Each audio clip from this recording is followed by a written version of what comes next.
Welcome in. Happy Monday to everybody. Well, most of you, I'm assuming some of you probably still aren't very happy today, at least judging off some of the stuff I've seen off social media. Nonetheless, my name's Jason Priester, the Clemson Insider. Um, it was not what most of us envisioned Saturday night. That is just there's no way to sugarcoat that, man. You had a senior quarterback that kind of reverted back to some bad habits. You had an offensive line that did not play very well. Some veteran offensive linemen that got whipped, particularly over on that left side. You had a offensive coordinator that has suddenly decided to not run the ball. Kind of like early in the third quarter.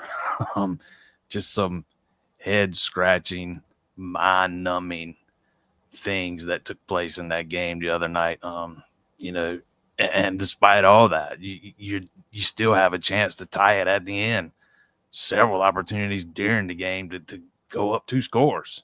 I've actually seen people dogging on Tom Allen today after his defense held that team to 17 points the other night. I mean, I have seen people dogging on Tom Allen saying he doesn't know how to make adjustments. And LSU rushed for like 2.5, 2.6 yards in the second half after averaging over 4 in the first. That's a pretty good adjustment in my ballpark.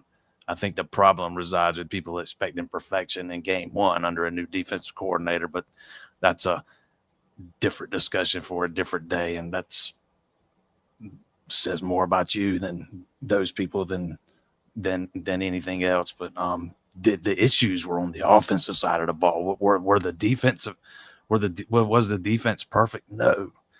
But man, was it so much better than it was, back in November of last year, the last time we saw them against Texas in the college football playoff. Man, I mean, it was night and day better. The issues were on the offensive side of the ball. Thought Cade looked a little spooked. Thought he got spooked early. Again, I thought he kind of reverted back to some bad habits he had during his sophomore season. We're going to break it all down. I'm going to have my pal, former Clemson tight end, Brandon Ford, jump on here with us. Before we do all that, thank our sponsor over at A-Glass. 2 locations right here in the PD. I'm back home today. 1 in Florence, 1 in Sumter. Take care of all your auto glass needs.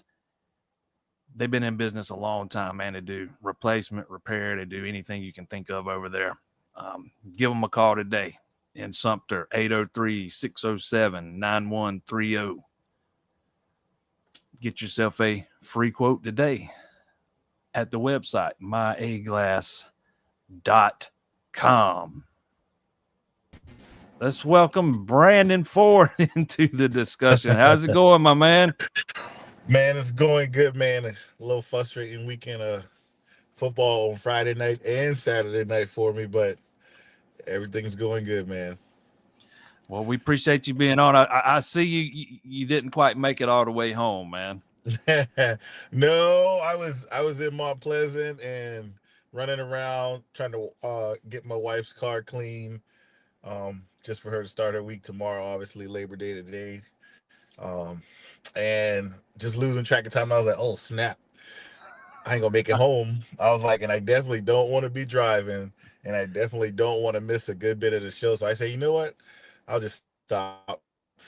I stop, pull over. So I'm at Circle K gas station in Mount Pleasant, off of what is this? Not Long Point, Rifle Range Road. I said I'm gonna just sit right here before Sullivan's Island, and we're gonna knock this show out.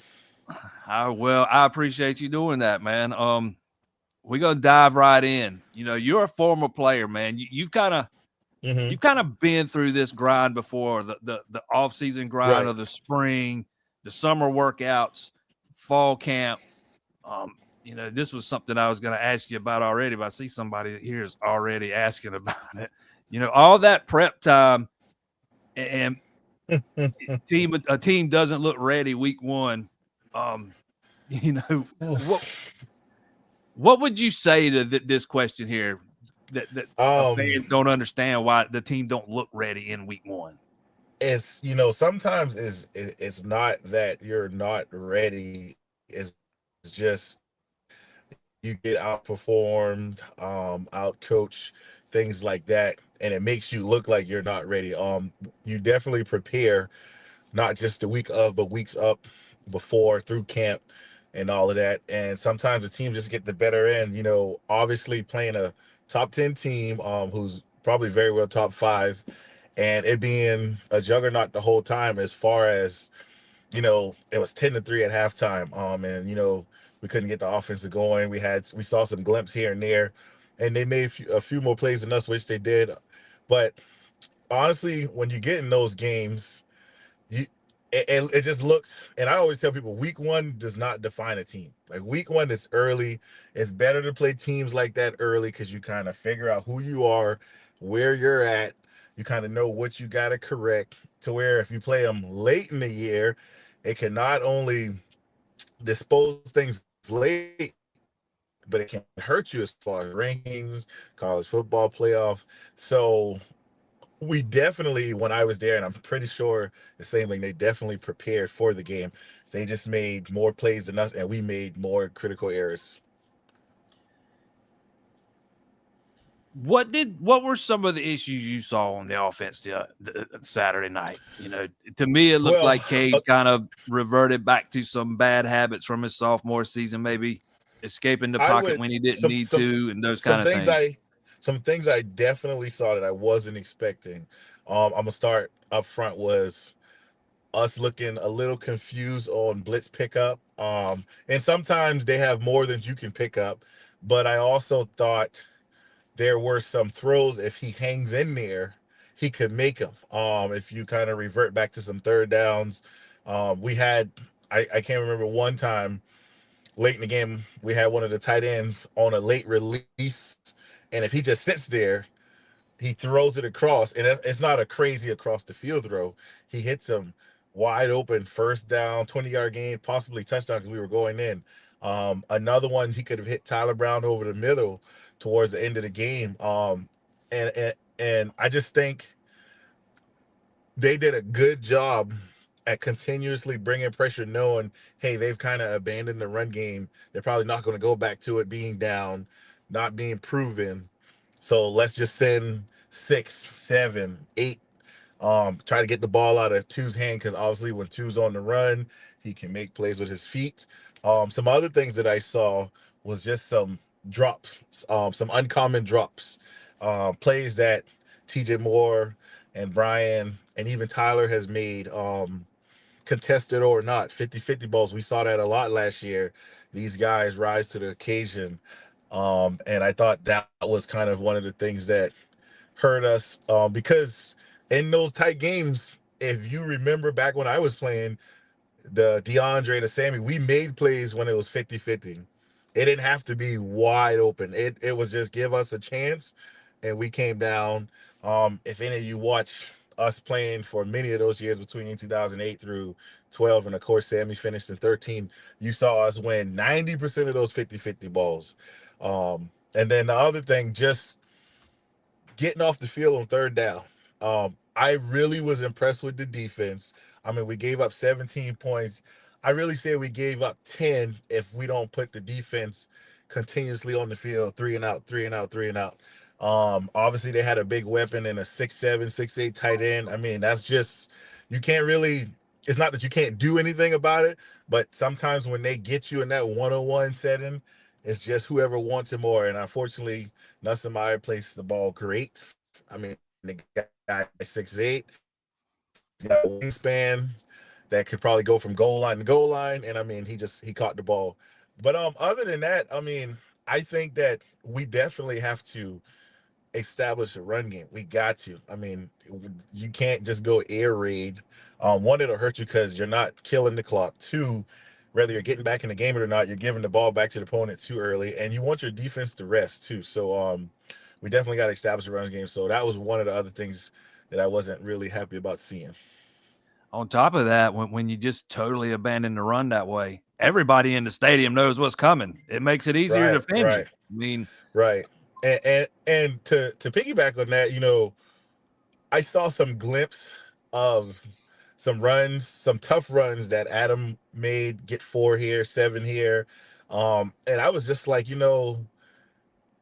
let's keep trying to establish it. Even if we gotta widen them out a little bit. Anytime you get a good front four, sometimes you gotta gash them a little bit to get them a little tired. I thought physicality wise, we could get the job done. Because I mean, even on that 4th and 1, if you guys look at the touchdown play, um, what's the running back name? Number 19. He smacked one of those linebackers so hard. I mean, the guy flew to the right. Rando punches it in, and I mean, it was a second effort, obviously. And I would just like to see us get back to that kind of effort. Like, we're gonna bow our necks, and we're gonna beat you every time in the run game. I just thought we got a little too casual, started throwing too early. yeah, I've seen so many people killing the running backs today, man, and I'm sitting here thinking, how you going to kill somebody? You didn't hardly see any of them. You didn't get to see much of them running the ball. Right, right. And I and mean, I thought, like I said, 4th and 1. I mean, or 4th and goal. I mean, we wasn't that bad. I mean, we bowed up. We had an extra, effort by Randall. But I mean, if you just look at the physicality going into the run, I mean, they kind of paved the way, and he finished the run. And I just thought, even if we don't use him in a traditional running game, we should have had some kind of game plan to get him out 1-on-1 in space with linebackers or safeties. I thought LSU did a good job of that, particularly in the second half. They got the ball to their playmakers in space. Nussmeier was getting Hmm. it out in under 2.5 seconds. Both quarterbacks Right, had less right. than 2.5 seconds to get it out on average, but Nussmeier did a really good job, or LSU did a really good job. I thought they were screening on death for a little while. Then Clemson never tried to go to that quick passing game. It was down the field, and Klubnik was just not seeing Right, his hot routes for whatever reason. It was a right, total right. cluster on that side of the ball. Right, and to elaborate on that too, that's one way when you slow down a really good front seven, which they did. They were getting the ball out, slowing those pass rushers down. We did see Will Help get in there and get a sack. That was good to see. But slowing down T.J. Parker and Peter Woods and those guys by getting the ball out. I mean, they did a good job the first half. We had them where we want them, and then they just kind of took the next step and adjusted. We kind of just sat back and tried to play our little game, and it just didn't work. Do you think the offense was outcoached or outperformed? How about a little bit of both? That's what I would I'm gonna say. say, Aaron, I'm gonna agree to that. In a way of we didn't make any adjustments. I definitely, like I talked about earlier, I thought some of those 50-50 balls we could have won. Definitely the one that Wesco dropped over the shoulder, and that's a tough catch. That's a tough catch. Over the shoulder, and it comes right there. But we got to make that play. We got to make those grabs on those slants. Where I mean, we're calling it, to get the first down. But definitely, I thought we got outperformed. I thought they did a really good job of spying Cade in the second half. Obviously, the first half, he got away from them multiple times and turned, what could have been a disaster or a third down into a first down. Um, and I think we didn't make the adjustments offensively. Sometimes you got to do what a team does to you. And I just, I was very disappointed in not seeing Tristan Smith get out there. And I know who knows what we know as far as leading up that week, as far as if something happened, if the playbook he wasn't getting or what. But I mean, I would have liked to seen him help us out a little bit more, especially with Antonio going down, and as well as using the tight ends more. I thought they did a pretty good job when they were in the routes catching the ball. But to answer your question, I would say yes. I think we got out coach and performed nearly in that second half. Yeah, that's another way to kind of get some things going offensively when the downfield passing attack's not working and you're not running the ball. Those little, get the tight ends involved over the middle of the field. Olsen Pat Henry had the best catch of the game. Yeah, I Yeah, I mean, mean that was a crazy acrobatic catch. I mean, you talking about going up, getting flipped, um, and getting right back up. And then uh, the other tight end, I keep forgetting his name, 87. He had the one crossing route where not only the DB falls, but he breaks a tackle and he's hauling butt up the sideline. I just thought, man, if that doesn't show you we can use them, something's wrong because those guys made plays when they had a chance, and I think we need to go further with using those two. And I would like to see getting Tristan Smith in there and using him, whether it's fade balls, first down, comebacks, or let him play. Let's see what he can do. yeah, I think you touched on it a minute ago, but I think one of the biggest surprises for me was Tristan Smith only playing 3 snaps the other night. He was I wasn't shocked that we didn't see a lot of Gideon Davidson on offense. I figured he probably wouldn't be seen much in this type of game, first game out, but I thought we'd see more of Tristan Smith, and he only played 3 snaps. Yeah, I saw when Gideon got in and when he missed the block, I was like, oh boy, that's kind of that. That's probably gonna spell him back some. But then when I saw Tristan get in when Antonio got hurt, and I think TJ Moore got banged up on a play, I was like, okay, let's see what this kid's about. Let's get him involved, quickly. Or I thought as the game would have went, he would have got his one-on-one matchups, or you might would have saw him up the middle. And just like I said, we don't know. Obviously, Tyler Grisham's making the call of who's in and who's out. And I'm sure as the season goes, we're going to have to use him, just because of you can't replace that size that he has, and that may be one of our weapons in the red zone. So I would definitely like to see him going forward. Yeah, Michael says Tom Allen is not to blame by the end of the year. It'd be a top 10 team. Yeah, I thought, or top 10 D. I thought the defense, for the most part, played well. There were still some instances in the first half where they were susceptible to the couple of those cutback runs where the guy cuts against the grain and cuts it back against them. But I thought they cleaned some of that up in the second half. Linebackers, according to PFF, anyways, didn't grade out all that well. But if you hold that team to 17 points, that's probably a game you should win. Right. Well, my thing that I want to elaborate on, Michael, is I'm a I'm gonna give us a little more hype on this. I think we got a chance to be a top five, and I'm looking at this by not everybody we play is going to be a Nussenmeyer as far as picking you apart, getting the ball out that fast, um, and I think the way and how athletic our defense is, I think we can finish in the top five. Like you said, 17 points, and I mean, we probably gave them good field position on one of their touchdowns, definitely. And then, like I said, not everybody's gonna have a 6'8" tight end that's athletic like that. They can go make a play because if you look at it, they tried to run, and they couldn't get in. And they say, you know what? Well, we're gonna try to throw it out there, and let's see if our guy makes a play. So I mean, that's just a weapon they have. But I was very pleased, and obviously, when you got two good teams players like that, some things are going to give. They're going to break a run here or there. They're going to have a good pass here or there, vice versa. We did the same early on. But I was very pleased. I mean, if you take away a couple PIs, you got them on fourth down, you got them out of field goal range, you take away a touchdown, it's a tie ball game, or we win by 3, however you want to look at it. If you look at the first half, I mean, we pretty much, other than the first run, we kind of suffocated them. I mean, you get a fumble, you get another fumble before the half, so we're winning the turnover margin. So I thought that was very pleasing to see early on, just to give up 3 points. And then obviously in the second half, kind of putting our defense in bad positions by, three and out, three and out. That doesn't help when you're getting off the field, especially if it's a 8+ play drive. You want to kind of get those guys fresh. But I think we could be really good on defense. Yeah, you take that one early 24-yard run off of there, and it's 30 carries for 84 yards for them. I Right. mean, I thought they did really well for the most part against the run after they giving up that early one.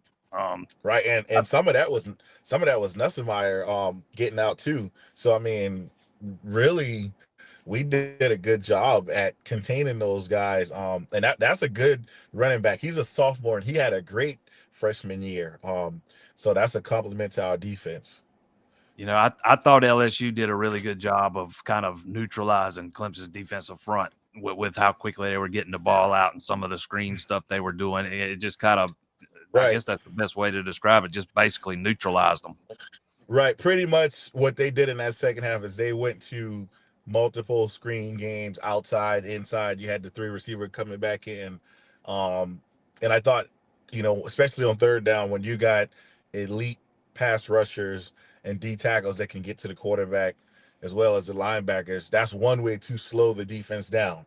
And I thought they had it dialed up at the right time. And even though with some of that, we were still able to hold these guys to 17 and get stops when we needed to. Michael says the O-line had a tough job because LSU blitzed, he thinks, over 70% of the time. Yeah, they blitzed a lot. They were bringing 6-7 guys, playing 6-7 guys in the box a lot, bringing more than the 5 offensive Right. linemen. But you got, as an offensive coordinator, you got to find ways around that if you want to win these types of games. Well, the couple of things you got to do, obviously, you got to have hot routes built in depending on what kind of play you're running. Two, we talked about it earlier. When you abandon a run game, those defense and those linemen, I mean, they're like, okay, pass is coming, pass is coming, pass is coming. And you gotta at least beat them one or two times for them to say, all right, let's slow down, let's drop some guys, or let's set back for the run. And they just kept coming and coming because that's what we were doing. And not only did they blitz 6 or 7, they blitzed 6 or 7 and had one of those guys as a spy.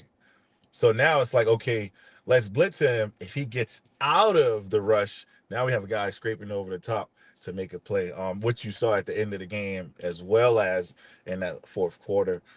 So we have to find a way to establish the run game.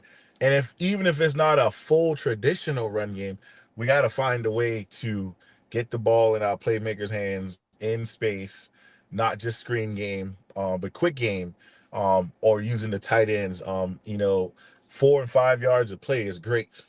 Every shot doesn't have to be a home run hitter. And I think that's what LSU did to us. If you watch their game plan, they were hitting us here and there, 4, 5, get 3rd and 1, 3rd and 2. Look like they're adjusting quarterback sneak. I mean, they were a step ahead of us at times. Yeah, going back to what you said about the hot routes, I think it was Larry Williams that asked Dabo about that Saturday after the game, and you could tell Dabo was kind of a little displeased with Cade's, you know, Mm-hmm. his lack of looking for his hot route or just going to the first read or not making the right pre-snap read. So they were definitely there. Cade just wasn't seeing them, wasn't looking at them for whatever reason. Well, I think one thing is he had success early on with his feet, and he got happy feet. I just think, he made a couple guys miss, juked the linebacker out his shoes, made a first down. Like he was controlling the blitz, and I think instead of realizing, hey, they got me, this time, let me look at my hots, let me, adjust or whatever. I think he tried to thinking he was going to outrun them, and they're a pretty fast defense, sideline to sideline. And they had a game plan for it in the second half, and their game plan was to not let two beat you with his feet, because when he gets outside of the pocket, he can make a throw or he can run the ball. And I just thought they did a good job capitalizing on that and slowed us down. But again, with no running game, I mean, you're limited. You're very limited to what you can do. Yeah, I thought the defensive staff for LSU, the coordinator, I think his name is Baker. I thought they had an excellent game plan, and they executed it very well.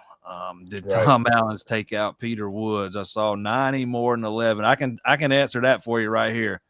Peter Woods played 58 snaps. Fallon Green played 38. DeMonte Capehart played 27. Vic Burley 19. Amari Adams 4. And Champ Thompson 2. So Peter Woods played far more snaps than any other defensive tackle. I think what he was doing was trying to keep those guys fresh. Yeah.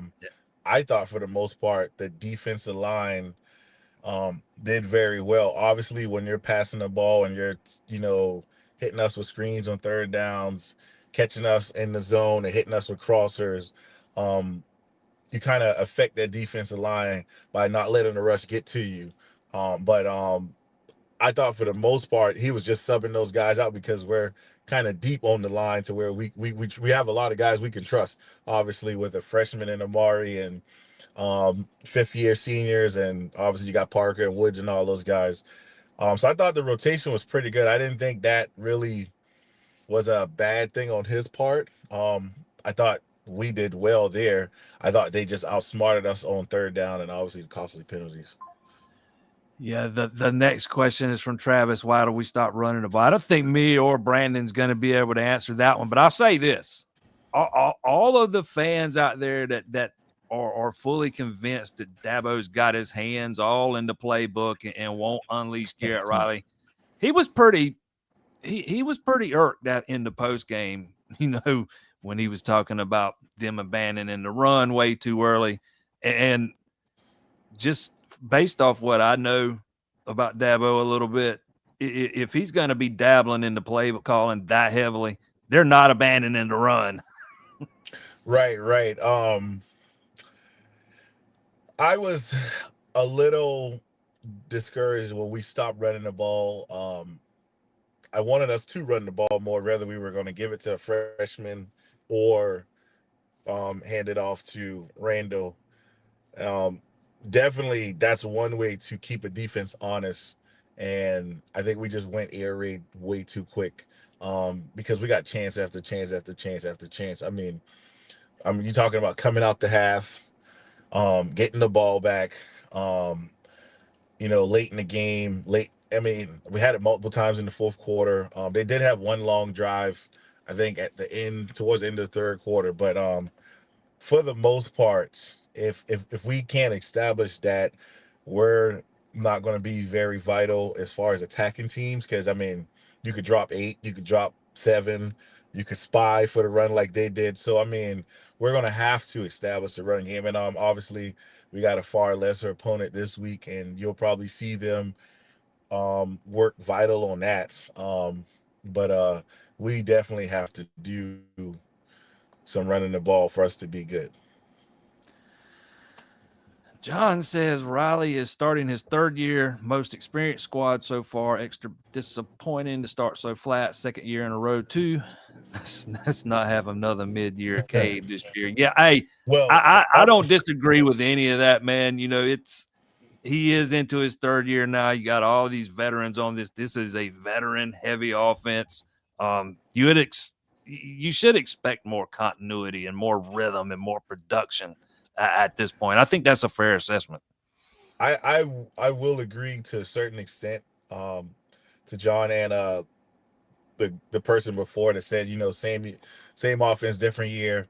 But what I will say is, I remember the days where we would open up against Furman or somebody and we look like world beaters, and then we play the Georgia or Florida State when they were good, or and I mean they're obviously good now, but when they we're talking about these dominant teams, and then we look so flat, and everybody's like, well, damn, we scored 100 points or 50 points here, we looked so good, and then we played a worthy opponent. We're just like, oh dang, what happened? So with playing Georgia and especially LSU the last 2 years, I thought, I mean, these are probably two of the best teams in their conference. If you look at what's going on in the SEC right now, obviously Bama's not who we thought they were, or the let's just say post Nick Saban era. Um, and you got to give them credit too. I mean, Georgia's the only other team that's won two natties outside of Ohio State and us since the whole college football playoffs, and they've been there every year. Um, and LSU starting to climb back that ladder of elite to where they were a couple years ago. But you gotta tip your hats to those guys. Sometimes the game's not gonna go the way you want it. Sometimes it's not gonna look the way you want it. And I know everybody's used to seeing the Deshaun and the Trevor, and they're wanting the Nuke Hopkins and all of that back. And I don't think we're far off. I just think it's more so execution and mental mistakes by a quarterback who's shown us how elite he can be. But we also sometimes when you do abandon the run game, like we keep saying over and over, you're not going to have that elite play calling that everybody's looking for. Because if you look back to Trevor and Deshaun, and even in Taj's era, what did we have special to go along with our passing game? We had good running backs, Andre Ellington, Wayne Goldman, Travis Etienne, and all of the guys that spelled those guys. We had guys that could hit it. We had guys that could make plays. We had a two-way go. So in week one, we didn't have that. And I don't think that we're going to continuously see the same thing. I think we're going to have to learn from it. But again, 17 points or 10 or 13, however you want to cut the cookie, I thought we played. I mean, it was two giants facing each other, and they just made a few more plays than us. But definitely, I would like to see us these next couple of weeks progress offensively, establish a run game, protect the ball, and get the ball to our playmakers. And to be fair, Clemson's offense of the top 25 teams this week in these some of these bigger games, Clemson's offense was not the only one that struggled. We Yeah, saw and it with Texas. that's where I was about to Ohio go. State just That not humming on all that's where I cylinders was. by any That's stretch. and that's where I was exactly about to go next. All of these teams that I mean, obviously Georgia didn't really play anybody, so they look great. Penn State didn't really play anybody. But when you looked at all those teams that were in those top 10, 15 matchups, who struggled the most or who struggled? I mean, even in the South Carolina game, they looked pretty good early in the first drive, but then they struggled throughout the whole game. And if he doesn't make a 50, 60-yard ball and pass, he only throws for 120, 30 yards. So if you just look at how I mean, however you want to dice it, outside of the game we watched last night, I thought was probably the more offensive game we saw Yep. between Miami and Notre Dame. But if you, like you said, Texas and Ohio State, they both struggled. So obviously week one, it's a lot you got to work on. It's a lot. There's a lot of kinks. There's a lot of things that you're going to have mental errors on, and I think we can build off of this. This game isn't going to hurt us like it would later on, or if we got blew out. I got a friend of mine who is, he's a diehard Gamecock fan. Let's get that out the way first and foremost. Um, I'm not gonna reveal the identity or anything. He likes to stay anonymous on here, man. But he thinks LSU might be the best team in the SEC this year, man, just because of the dudes they've got on offense. I mean, on the defensive side of the ball. And this, I've said for weeks that it's probably one of the best wide receiver. It's the best wide receiver group Clemson will see this year. Best quarterback they'll probably see this year. No, I'm not gonna give them the nod just yet. And the only reason why I say that because the best team that has been for the years to come is Georgia, and you got to beat Georgia, and you got to beat them. I just think, yeah, they might have the better quarterback. They might have the most complete receiving core this year, but when it all boils down to it, can you beat Georgia, who's been running the conference for the last 6, 7 years? Um, so I agree to that to a certain extent, but I can't just throw Georgia away. You know what I mean? Like I'm kind of like Oh, I kind of got Alabama. Like, all right, what's going to change from week one till week 12?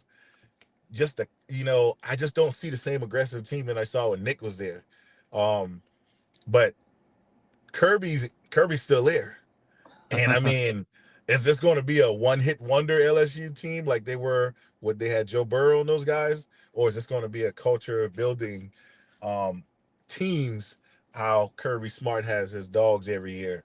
So I mean, they look good, and they'll get a test. I think they're going to get tested when South Carolina comes in, and we'll see how Lenore's does. But I'm not I'm not sold 100% yet, even though they're really good offensively, and they got some good guys through the portal defensively.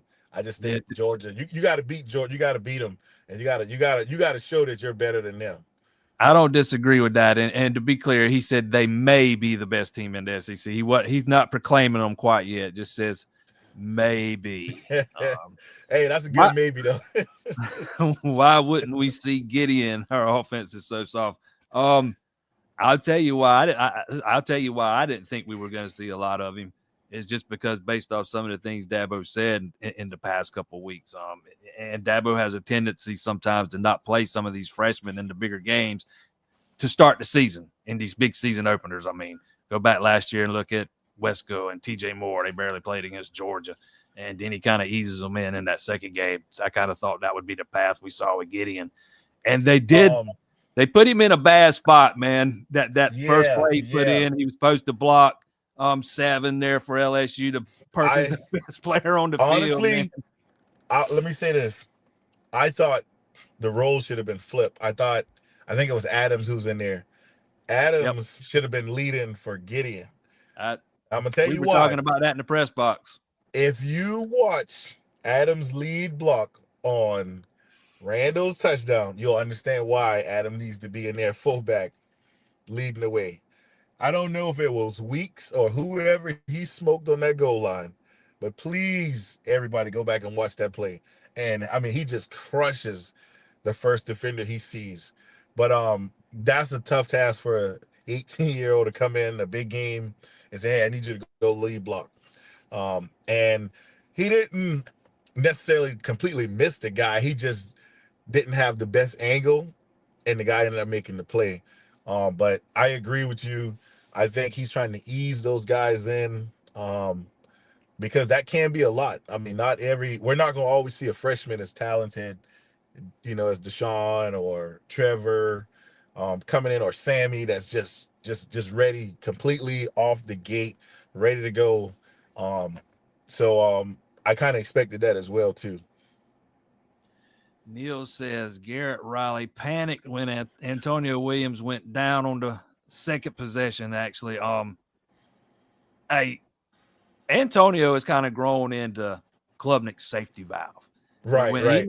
When he needs a play, he's looking for Antonio. And I don't even think we've mentioned this yet, but yeah, losing him absolutely stings. It hurts. It makes an impact because if you kind of watch a couple of plays very early on that first possession, it looked like they had big plans for Antonio. He was lined up in the Right. backfield one time, if I'm remembering right.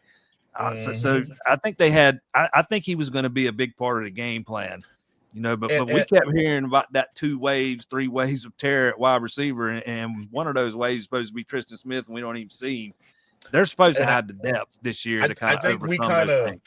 I kind of we I don't think we really planned for the what if having him back and how he just coming off the year he was injured to last year, how he had a phenomenal year. He's projected as a first day guy in the draft, one of the top wide receivers to come out, and early in the game he goes down.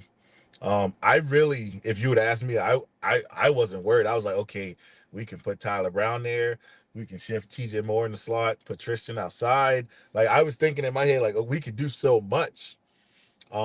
So when that happened early, I was like, okay, we're good. It's early in the game. We got all these talented guys. We're too deep. We kind of have the depth we've had when Taj had his offense and Deshaun had his and Trevor had his, with all these guys that could play no matter who went out, who was hurt. You just it was the next guy in, and it was bam, bam, bam. You can't stop us. Um, I will say that it probably definitely did affect his game plan as what he wanted to do, um, and trying to figure out who's going to be that guy right away. Because I mean, I'm pretty sure the game package was probably more so Antonio than spreading it out because he can. There's not really a safety or linebacker that can cover him. He's a real twitchy guy. He's fast. He's good in space. He's good at man coverage. So I think that kind of probably derailed his initial plans. But even still, I thought we were moving the ball at times in the first half. We obviously got a field goal and we missed one. But I honestly felt like we were in control of the game at some point. And then obviously in the second half, we just kind of went stagnant, and it was starting to like we was trying to figure out like why are we not exploiting weaknesses. And obviously if they're going to blitz, you got to have your middle beaters, you got to have your hot routes, you got to have these things that keep the defense from just sending 6 and 7 and 8 every time.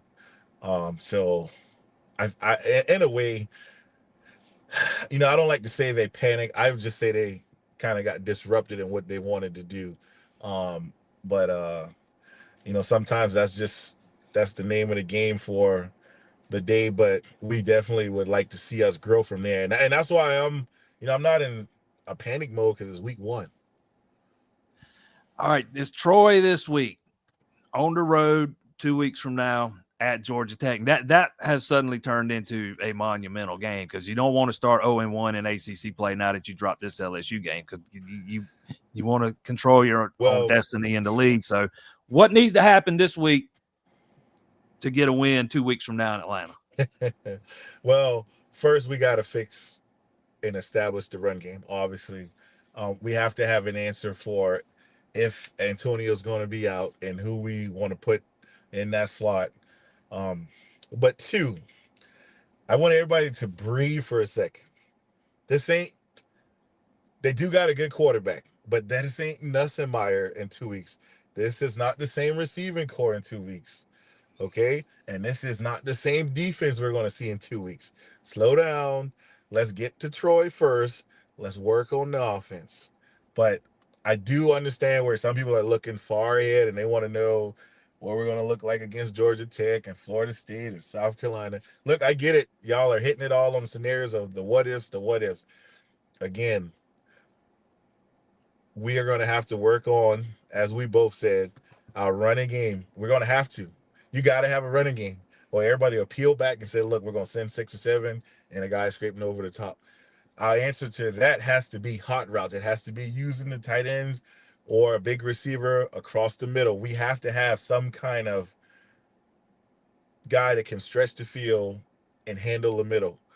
If not, then yes, we'll be doomed. But I just don't see us not attacking that phase of the game. But again, that was a really good defense we saw, a fifth-year quarterback that we saw that not only could pick you apart down the field, he managed the game very well, and he was effective in audibling and calling plays that he knew we were going to send our front seven towards him. So, again, Georgia Tech ain't LSU. They're good, but they ain't LSU. So let's not panic. Let's not, you know, start thinking 1 and 2 and all this stuff. Let's see what we can work on against Troy first, and then I think we can move on from there. Yeah, I'm with you. I think the running game this weekend with Troy, because Clemson's like 32.5 point favorite. This is not the same type of Troy team that came into Clemson back during the Deshaun days when they give Clemson, some issues in the matter first of half. fact, they played us tough in the first quarter in 2011. Chad Morris's first game, Yeah, right? they played us. Played us tough, and then obviously we ran away with the score. But yeah, they I played us tough. remember. I remember you were on that team, correct? Right. Mm-hmm. I remember the fans because I remember being there that day, and the fans were just booing as the team was going off the field at halftime, and then whatever happened at halftime, y'all came out there and smoked them. Yeah, yeah. And sometimes, man, look, every small team is playing on a big stage. They're gonna have a chance to showcase what they can do or spoil somebody's season. And anytime you play a Clemson, Alabama, Georgia, um, LSU, any of those good teams, you're going to get their best effort, whether it's little to nothing or, they got a good team. But we can't look at it like a cupcake game. We just got to go in and work on what we control. And honestly, we got to establish a running game. That's just the bottom line. If you can't establish a run game, one dimensional ain't gonna get you very far. Um, and I think Georgia Tech and everybody else is going to say, okay, we can't let them run the ball. If they can run the ball, they'll beat us because we know they can pass the ball. We know they can throw the ball. We know they got elite receivers. Um, their young tight ends look good, and the little reps they had catching the ball, they know we can do that. So everybody's game plan is going to be eliminate the run. So that's one thing I would like to see us work on week in and week out. And we're going to have to run the ball in Atlanta in 2 weeks. I mean, I expect us to showcase a better offense production these next couple of weeks. I would expect heavy doses of Adam Randall, Easy, Gideon Davidson against Troy Saturday, so they can find, kind of get that thing heading in the right direction before they head on to Atlanta. Right.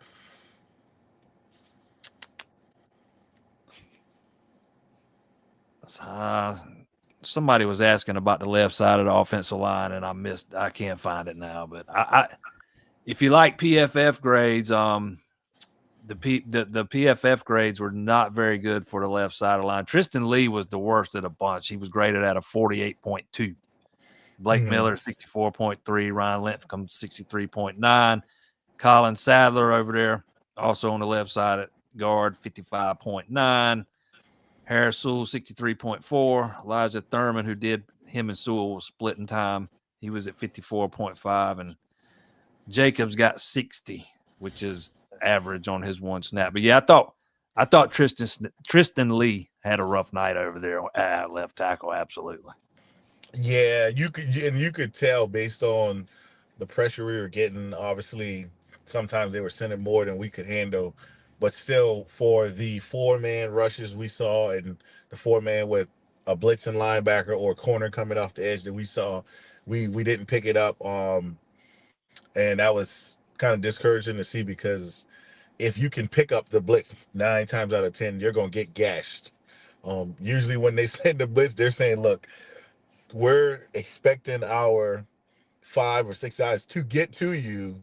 So, if we can get to you in 3 seconds, goal accomplished. If we can't get to you, you know, look out because y'all about to beat us deep, shallow, whatever it is. Just like I know, you can only cover a guy for so long before somebody breaks contain or eats you apart. And sometimes you see that with coverage sacks, a guy getting there just in time before a quarterback, and I'm gonna use the Will Helt um pass rush where he broke through and not somebody thought he could get away and he ended up running him down. That's just I kind of felt like that was a little bit of a coverage sack as well.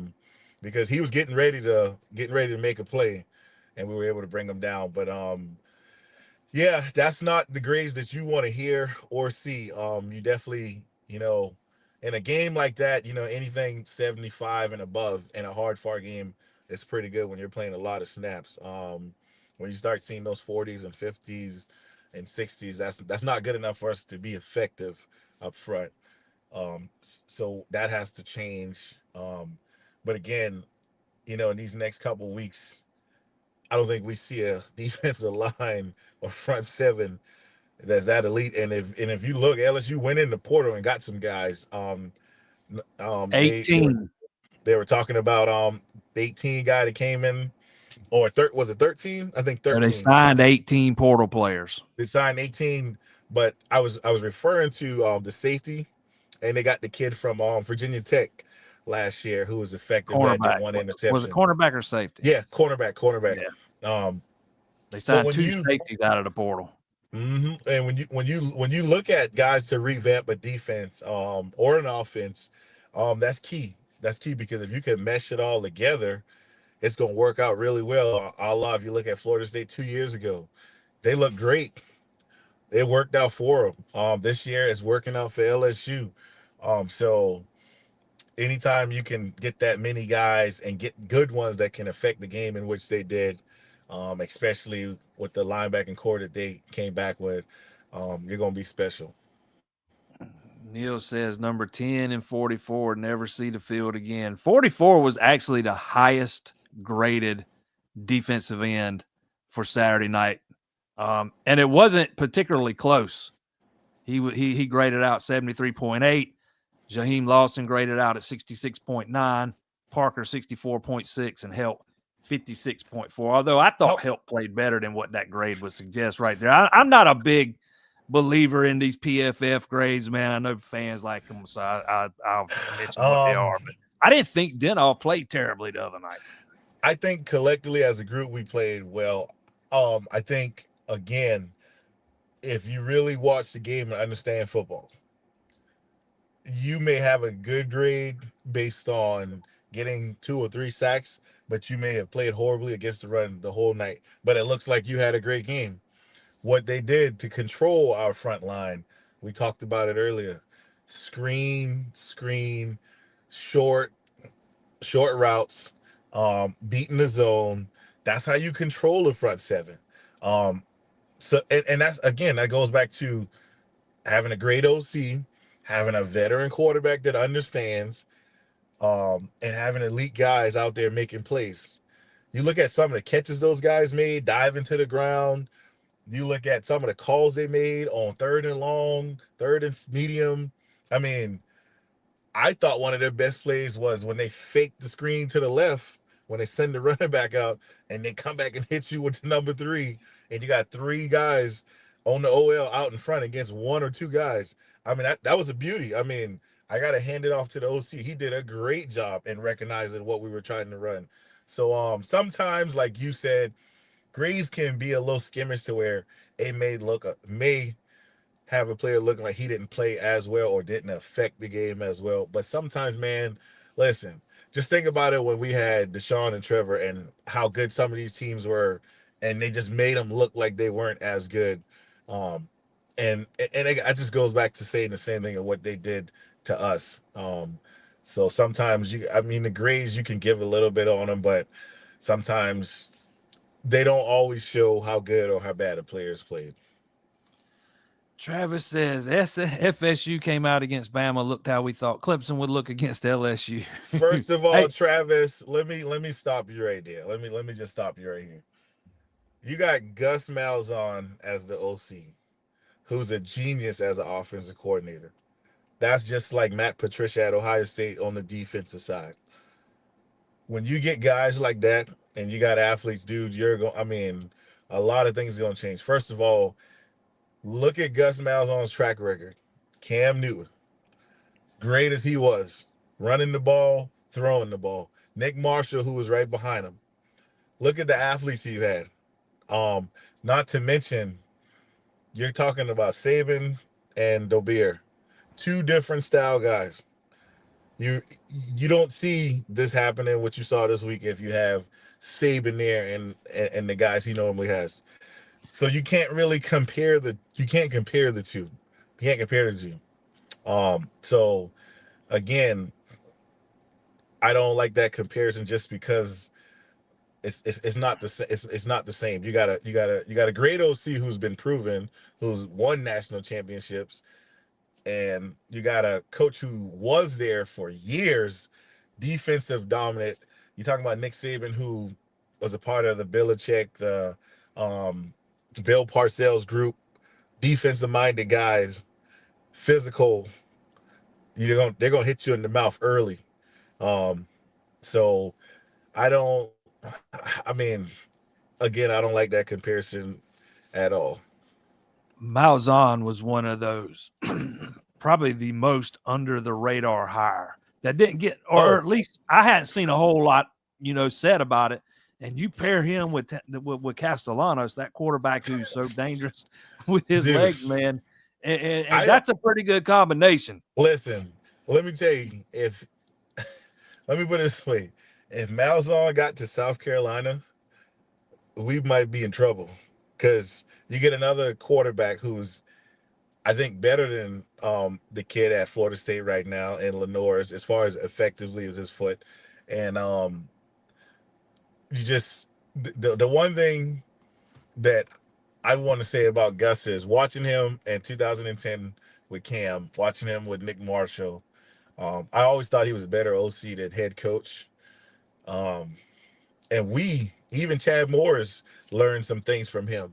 We actually replicated some things with Taj in 2011 and 12 from what they did in 2010 with Cam Newton. Um, so when I saw they got Gus, and then to pair him with that quarterback, I thought, man, they could be special, and they showed what they're capable of. And Gus looked like he was having fun, man. I ain't gonna lie, he looked like he was having fun dicing up, and obviously he played Alabama for years at Auburn, so he knows the ins and out of what they can do. But that team's gonna be special. Ryan says, tell us the point totals in the last 3 openers. How did a first OC after 14 years come up with a better scheme than an OC in the system coming? That's more questions about Riley. But Clemson scored 7 against Duke a few years ago, 3 last year, 10 the other night. Although the 7 against Duke's a little misleading. You know, that's still the only time Clemson's rushed for 200, passed for 200, and lost. You had those turnovers inside the 5. I mean, they had over 400 yards of offense that night, 5.1 yards per play. We had 29 first downs. We had turnovers that night. That coach, I don't think he's still at Duke. He's not. I think he left after that year, if I'm not mistaken. And then they had Riley Leonard, who everybody knew how good he was. Obviously went to Notre Dame, played for the national championship the next year. And, especially when we went in, we was heading in the score, and we fumbled the ball on like the 1 yard line. They fumbled inside the 5 twice that night. And I'm like, Jesus God. But I just, what's his name? Gus is one of those guys, like a Chad Morris, like a Josh McDaniels. They're great at what they do. If anybody could hire them, they would hire him or them. I think we were so hyped on the year TCU had, and that was a great hire at the time. And sometimes it doesn't always go our way right away. And I'm not saying that he's not going to be great, but I think we're looking at how we got with Chad, and how successful he was early on, and it replicated with Tony and Jeff Scott taking on the regime after he left. Same style offense, maybe a little more funk to it here and there. But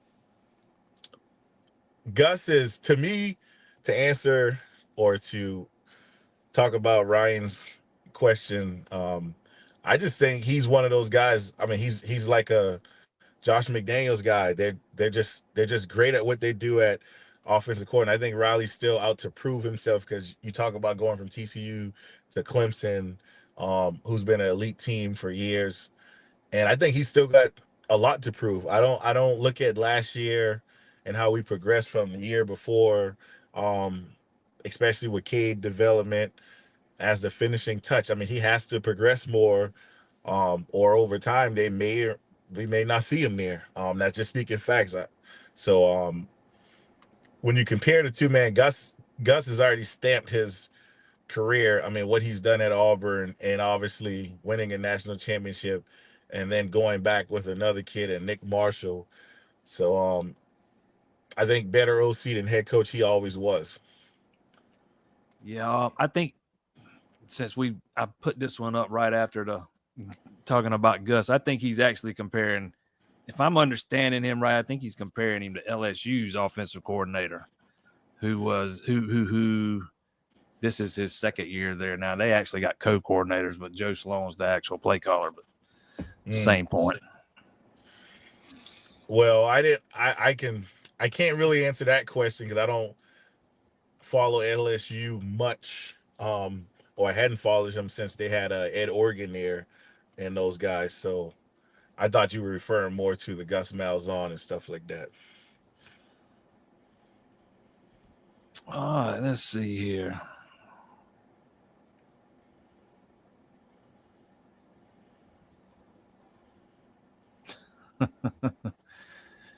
As of today, if nothing changes, we lose 4 ACC games. Yeah, I'm still not buying Clemson's going to lose 4 games in the ACC, man. Yeah, I think obviously one of the tough games is going to be Georgia Tech on the road. It's always tough to play them in Atlanta.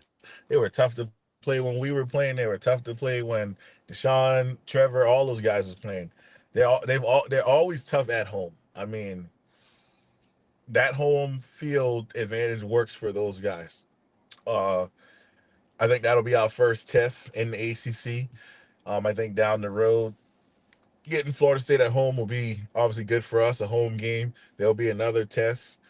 And I think Louisville on the road on a Friday night will be a test.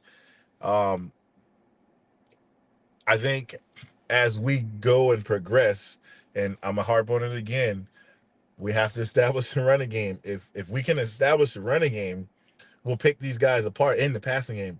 But if we can't effectively 150 yards a game or more, you know, then we're going to be one dimensional, and you potentially could see that. But I don't think with the defense that we got, with the games we have, all of these offenses are not what we just saw. Um, I'd probably say Florida State's probably going to be the closest. Um, I don't see us losing 4 games. I mean, that's just me. With a more aggressive DC and an offense that should be getting better, I don't see us losing 4 games. We must be gonna be giving up a heck of a lot of points. But with what we got and what we're gonna face, I don't see that. I don't see that happening. Ricky says, should they have moved the pocket more to help Cade? Hey, that's always a way you can Honestly, slow down a Ricky, pass rush. I will say yes.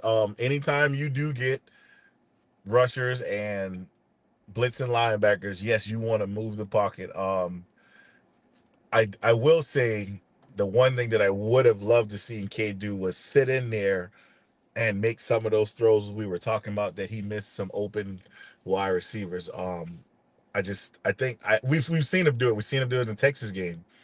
Um, and I think he was just, like I said, I think he had happy feet because in the first half he was making guys miss. He was getting outside of the pocket due to the heavy rush, and you know, one pump fake, one jab step here, and we go from a 3 yard gain or 3 yard loss to a 12 yard gain, first down. And he thought too much and tried to make more happen with his feet than his arm. And I think that's where you get a lot of the confusion as of why was he making some of those mistakes he made, 2 years ago that night.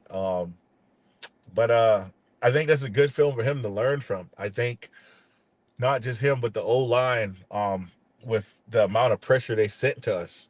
I mean, in week one, to face that amount of blitzes, that amount of talent, um, and again, only to give up 17. I think we got a chance to be really good. I would be way more worried if the score was 30 something to 10, 40 something to 10. Then I would say, all right, not only is our offense not clicking, but our defense just looks totally out of whack. So again, I mean, you're talking the guy before that was talking 4 games. Teams must be going to have to score 40 something points. Um, but again, I do think we can move the pocket here and there to help him, especially with sending 8 guys. Because I mean, if your opponent watching us this year, you watch the LSU film and you take a guy to spy him if you want to contain him. Otherwise, like I said, we got to establish this run game. Realistic one says he picked LSU to win it all before the season started. So did Lee Corso, man. So you're not the only one. What I will say is, if Nussbaum can play like he played against us, and he never really looked out of whack, calm and collective, didn't make mistakes. If you look at how he played. If he played like that, their success is really going to be based on how he performs. If you look at last year and how he looked so well, games 1 through 6 or 7, and then he just kind of went down a path of interceptions here, there, throws that he was just very uncharacteristic. They do have the depth in the team to make a run at it. Now, obviously, playoff can be dicey as far as matchups. You get matchup with a heavyweight team early on, like a Georgia or Ohio State. Things can get a little sour, and I honestly, if that was the case, man, if Ohio State met them there, that would be pretty good. Because I'm gonna tell you, I played under, and I wasn't on defense, but Matt Patricia was with New England when I was there. And you talk about a defensive guru. You think Gus is good at offensive coordinator? Watch Matt Patricia in Ohio State. That guy is good, really good.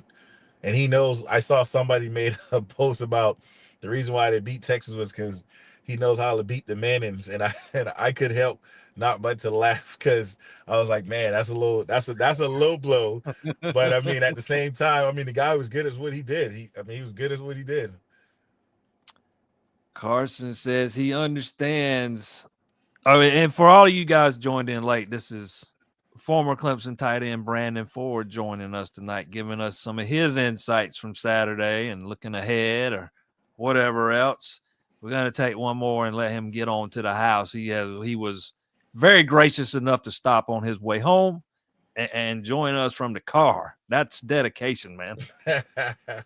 So Yeah. Carson says he understands the O line definitely was not good enough, but the people coming out trashing Matt Luke are crazy. Oh, there have been plenty of that today and yesterday. I've seen it. Yeah, he's definitely one of the better O Look, line coaches in the we're country, man. And people's let, talking about firing this guy. let me just go back to what we were saying earlier. Let's go back to 2011 when we played Troy. Everybody was trashing um us and how we how productive we weren't in the first half, and then we come on the second half and we go. I forgot how much points we scored.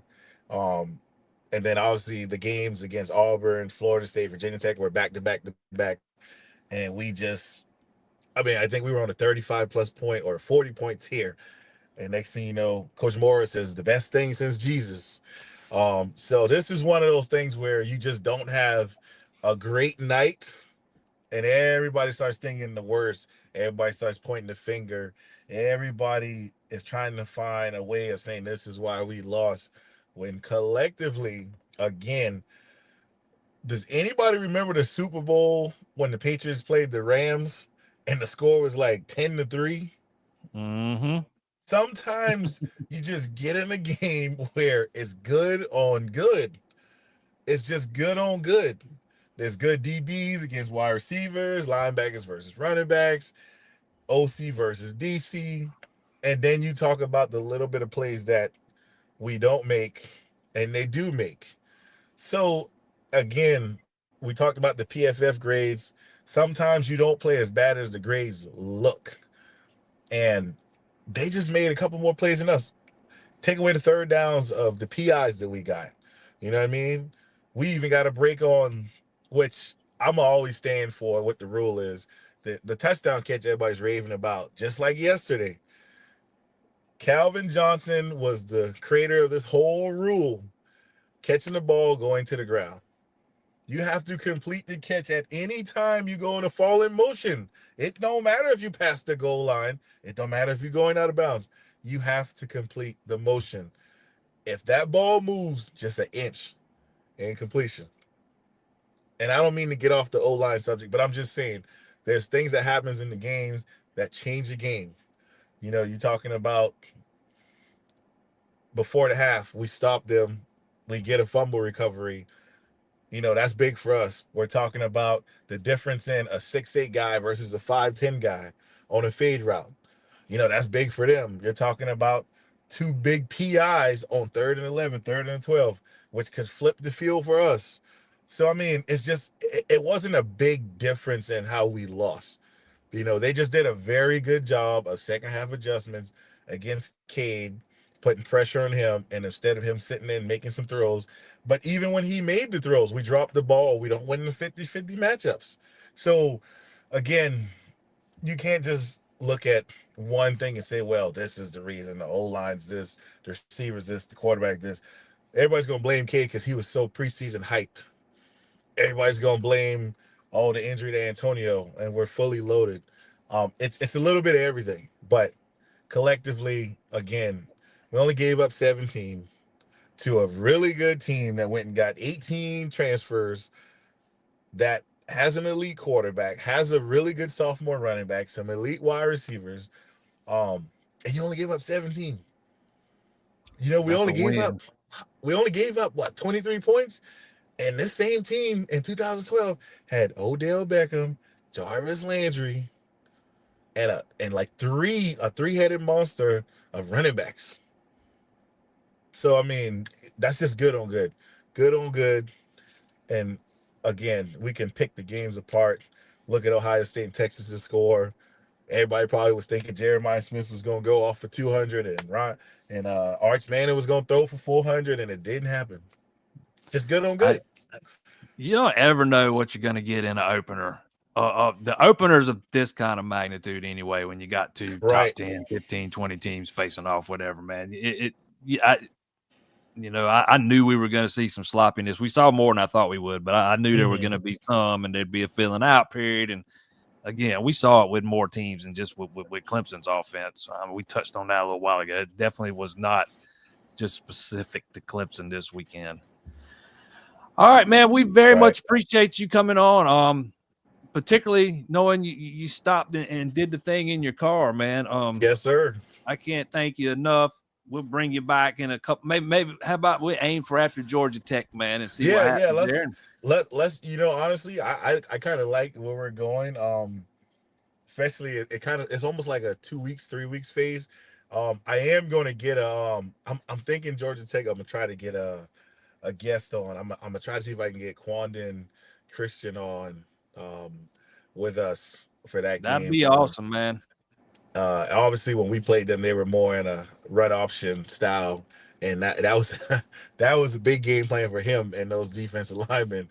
But I definitely want to help you spice it up. We'll spice it up and get some more guys on, different point of views from a defensive guy side and what he thinks and what he sees versus everybody hearing me every time. So I know everybody gets tired of hearing my opinion, man. You can get it right here from a guy that's been in that locker room before. Get a point of view straight from a guy that's been there, done that. Right. And there's a couple more guys I'll definitely get offensively and defensively, and we'll try to make it work as much as we can for your show, just to give pointers and stuff like that so the fans can have some relief and some understanding of what we see. All right, man. Very much appreciate it, Brandon. And I'll reach out to you about coming back on in a couple of weeks. Okay, man. All right, man. Drive safe on the way home, but avoid that Mount Pleasant traffic. Right now, there's none. So Yes, I will, man. All right, man. All right, man. Thanks, bud. Yes, sir. Hi. Very, very, very grateful for Brandon anytime he wants to get on here. He's welcome pretty much anytime. There was one more thing I wanted to hit on before we got out of here. Let me find it. I think it was from Ryan talking about that Duke game again. Now I can't find it. I think he was asking me about the Duke game and not. If that's the game you're talking about, Clemson had 22 total yards to Duke's 374. Clemson had 209 passing yards, Duke 175. Clemson ran for 213, Duke 199. Clemson averaged 5.1 yards per play, Duke 5.8. Clemson had 29 first downs, Duke 17. Clemson was 7 of 15 on third down, held Duke to 5 of 15. Clemson was 0 for 2 on fourth down. Clemson ran 83 plays to Duke 64. Only punted 4 times. only had one penalty, turned it over 3 times, and got beat by 21 points.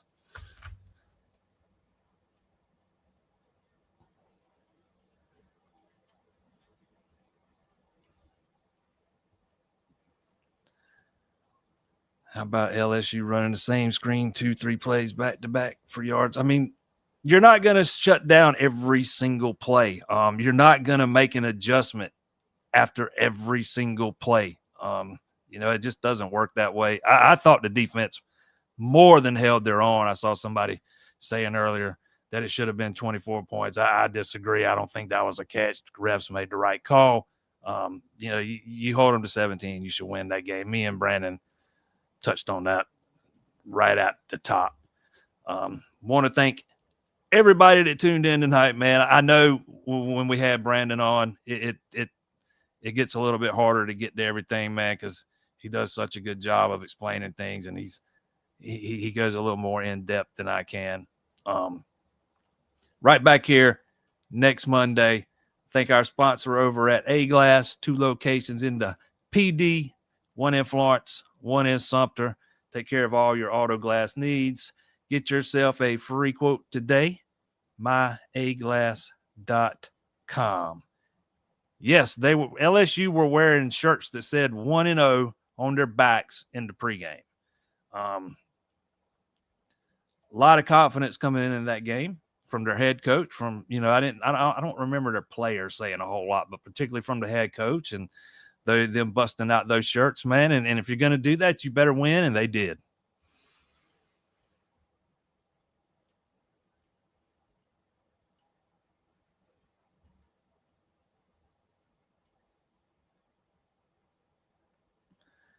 I bet the recruits at the games I've talked to several of those guys, man, and I say it over and over. One game like that is results not gonna swing. It wouldn't have been any different at Clemson 1. It's just not gonna sway things that much one way or the other. I talked to a 5-star last night the story will be out tomorrow.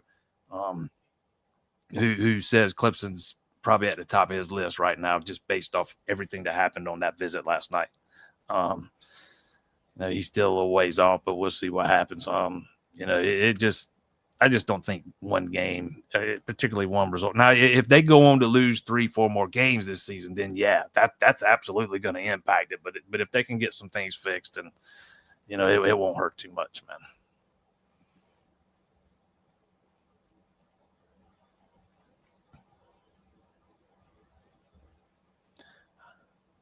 Right back here next Monday, 7 p.m. It'll be back to just me. Then we'll try to get Brandon back for after the Georgia Tech game. And the goal is to have him on here a few times throughout the season, and maybe a couple more guys from his area. He's going to see if we can get another guy or two on here and get some different perspectives, different point of views. It's got to be better than listening to me talk all the time, man. Next Monday, 7 p.m. Check us out on the site, ClemsonInsider.com.